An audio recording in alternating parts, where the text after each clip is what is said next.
regarding your proposal is the printout, the high resolution printout of your mock-up or image. It can be collage, it can be painted, it can be photoshopped, it's whatever, up to you.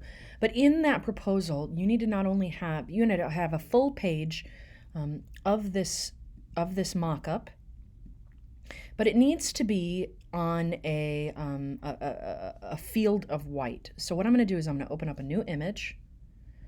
I'm going to go to 8.5 by 11. I'm going to make sure it's in CMYK color, which would be for print, and that it's a white background. I'm going to create that. I'm going to pull it off onto the side, and I'm going to turn it. So I go to Image, Image Rotation, and turn it clockwise. So I'm going to drag and drop this image onto that white field. I'm going to make it smaller, so in order to get the handlebars up, again, Command T, and then I press Shift while making it smaller, while pulling in those handlebars so that I don't distort the image. And so, as I place this, I need to make sure it fits very tightly up in the corner.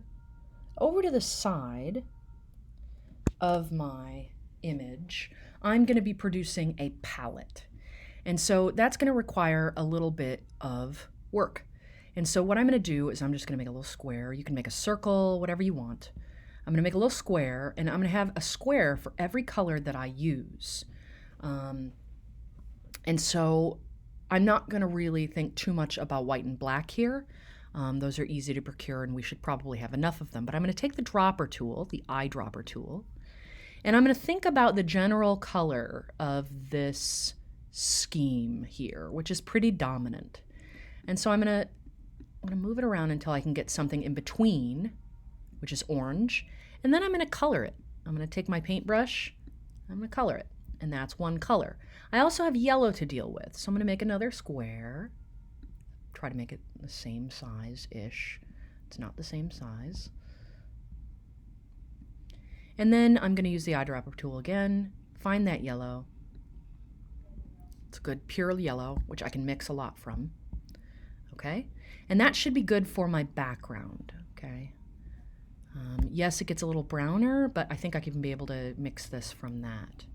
Then I'll go to the next, and this cream is okay, but I think I can make that cream with a lot of white. So what I'm actually going to do is find this sort of brown, which is right there, that I think all those colors are going to be generated from.